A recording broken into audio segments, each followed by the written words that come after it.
Hi, I'm Brian Malow, and I am live from Lindau, Germany, where it's the site of the 73rd annual Lindau Nobel Laureate Meeting. And right behind me is something that is fairly new in the past few years. It's the Nobel Laureate Pier that memorializes many of the or all the Nobel laureates that have attended these meetings in the past 73 years. So it's a long pier, and on these little slats are the names of Nobel laureates and what prize they won and what year.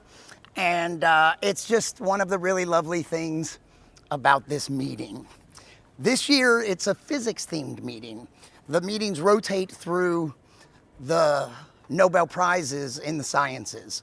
There will be a physics meeting one year, a chemistry meeting, a medicine physiology meeting. Every 5 years, it's an interdisciplinary meeting that includes all of them.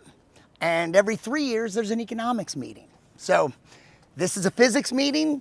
There are about 35 Nobel laureates, mostly physicists, and 630 young scientists from about 90 countries.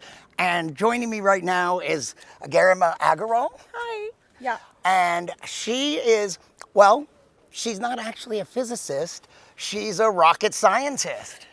Yeah. Right? Yes. That's from what India. you told me when I met you. From India. Yes. But and where are you? And working in India. Yes. And working with the Indian space program. Yes. Tell me a little bit about that. Okay. What's your job? Tell me a little bit about your path towards that. Okay, so I had always wanted to be an astronaut. Ever since I was a child, Kalpana Chawla was my inspiration.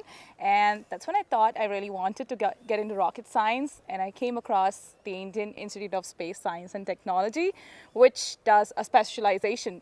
So I took up aerospace engineering. They sponsored me for space engineering at Caltech. And I also worked with JPL, NASA for like a brief time, like 3 months. And then I got back to India. I joined as a space scientist cum engineer at URSC Satellite Center of the Indian Space Research Organization. And last year we landed at the moon at the South Pole, and I was like part of the team. So I'm really, really glad to be here. That's really great. And how long? What was the Chandrayaan mission? What are the names of the missions? And it wasn't just one attempt to land on the moon. How many missions are we talking about? So the Chandrayaan series had 3 till now. There's an upcoming 4th soon. So the 3rd mission is what I was involved in, and it soft landed. Unfortunately, the 2nd mission had some hiccups, but Chandrayaan 1 was more like an impact probe, which worked really well. And yeah, so Chandrayaan 3 is more about landing at the South Pole of the moon and studying the surface. And tell me, when did it land? It landed in August 2023. So just not quite a year ago. Yes. And it successfully landed? Yes. And what was the point of the mission? What sort of data was it after? So we had a rover on board, and then the lander had its own probe. So a lot of payloads were involved where you really want to study the seismic waves or the surface composition of the moon. And South Pole is always exciting. It has a lot of craters, difficult to land, and and we had found that like there was ice at the South Pole. So why not discover and land again? Right, that was one of the big ideas, the knowledge that if we go to the moon and establish bases and have some kind of human presence on the moon, that it would be very useful to have water, and there's water ice in shadowy craters, especially near the poles. Yes. Is that right? Yes. And so, what was the relationship between the lander and the water? What was there? Did you say there was a rover? There was a rover as well. The landing point is called the Shiv Shakti point, and the rover actually transferred quite a distance. It traveled, and we had a lot of payloads which could try seeing the surface composition and send data back to India. So yeah, it's still in progress. Did it find water? Oh, so the Chandrayaan 1 impact probe had found there was water or traces of water, ice water. That is why we decided to go to the South Pole again. That first one, it impacted? It was an impact probe, yes. And then something else analyzed was it like the material that was thrown up from the collision was analyzed? It was like I'm not really sure, but the spectrometry of the data Yeah. from the impact while it was on its way, that is what we had seen, and we figured out that there should be water ice at the South Pole. Excellent. And that's when we decided to send one more. And you're a rocket scientist, but you're not like a propulsion person. Orbital mechanics is more your area? Yes, that's my field of specialization. So all my projects and my major responsibilities are in orbital mechanics. And so what did that mean specifically for that Chandrayaan-3 mission? Oh, so for What was your role? Okay, Yeah. so for Chandrayaan-3, my team, which is the Flight Dynamics Group at URSC, it deals specifically in finding an optimal trajectory from Earth to Moon. So once you put a satellite in space, there are a lot of space perturbations. You have the sun effect, the drag, and the solar radiation, which is the sun thing. And like you say this also matter-of-factly, like we all know that. Like, of course, we have that, the drag. Yes, but we have to But model this it. is news to me, yeah. Yeah, but we have to model it, and we have to model it well so that what we predict and what we get is like in line. And you know, there are a lot of ground stations around the Earth whose support we take. We have our own ground stations where we try to track the satellite, and the data that we get on ground is what I had analyzed the first. So that's the first step of anything. Yeah. So like you analyze the ground data you get, and you try to use the ranging data, Doppler data, and you find out the exact coordinates of your satellite. So that is what we call orbit determination. So that's the major part of our main team. And overall, we look in how should we get from the Earth to the Moon with minimal fuel, and just read the destination so that you land at the South Pole. Right. It sounds like you enjoy your job. I do.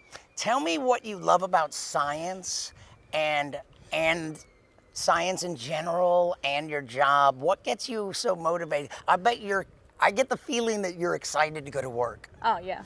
And tell me about that. What is it about science and your specific job that excites you and gets you motivated out of bed and to the lab or to the office? As a scientist, as a kid, I always wanted to fly.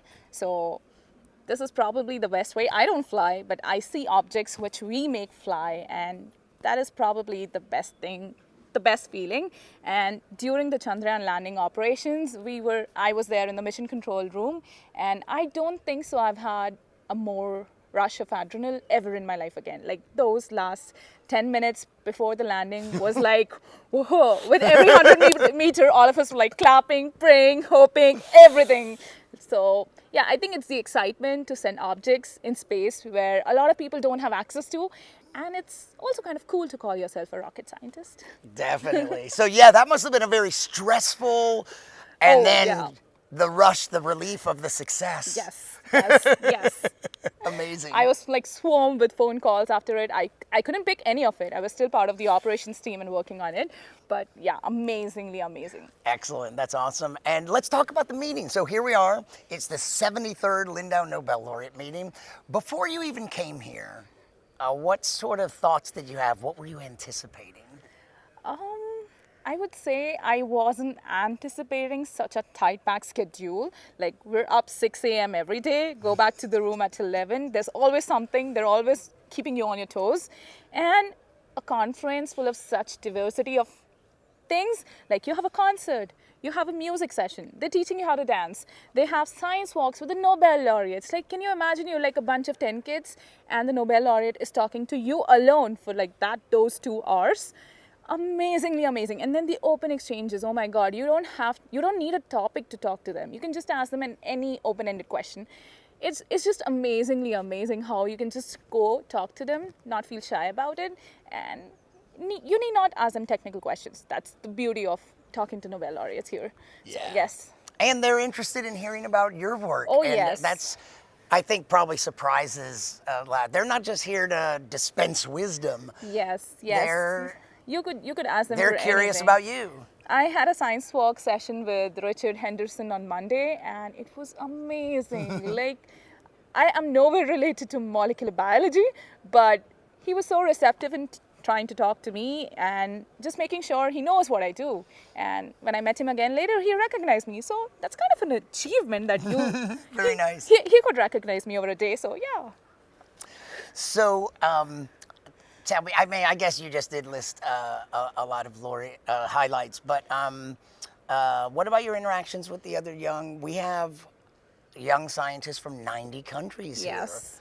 I bet you've met some from India that you didn't know before, as well as Yes.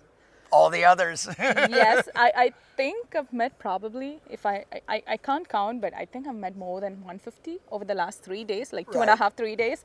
And it's already kind of an achievement, and trying to see how much energy the young scientists have, like even me, like on the work that we're actually doing. So it's kind of cool to come across people from different backgrounds, different studies, like who are like all together in a place to try to imbibe as much knowledge as possible in over the couple of 6 days. Like amazingly amazing. Yeah. So, well, thanks for taking the time in this incredibly hectic schedule. We had a nice time at the international dinner. Oh, yeah? Was that last night? No, 2 nights ago. nights ago. It's kind of a blur, isn't it? Yes. 2 nights ago, sitting and having fun conversation Yes. while the Texas A&M academic partners that were hosting the evening Oh. were doing all sorts of Texas country dancing and line dancing, Oh. and then we're talking orbital mechanics. And that was actually one of the other highlights that I came across. Like I was sitting on the table by mistake, which was dedicated for the Lindau Council. I walked into the dark, sat somewhere, and it happened to be the Lindau Council committee. And I met 3 people, one of who was dedicated or is part of the committee which selects the Yes. Nobel Prizes in medicine every year, like nominates. So I'm like, whoa, I'm not just meeting Nobel laureates, I'm meeting the people who are actually responsible to choose, like responsibly choose the Nobel Prizes as well every year. So it was an honor. It was That an was, honor. just to be clear, because the Lindau Nobel Laureate Meeting, this organization doesn't have anything to do with choosing the laureates. That's Yes. Yes, that's yes, in yes. the Nobel organization in Sweden. But they work Invited, together yes. very much. In fact, the host and MC for a lot of the programming is Adam Smith. He's a representative from the Nobel organization, and so that's what you met some of the people from the Nobel organization. Oh yes, yes, yes. Yeah. Yes. Kind of cool. So thanks for Honored. taking the time to talk to me. Thank you for and the honor. yeah, well, thank you. And enjoy the rest of the meeting. There's thank still you. so much more to go. I know. I'm looking forward to the Bavarian evening as well. Yes. So thanks, and we'll be back with more conversations with some of the extraordinary young scientists here.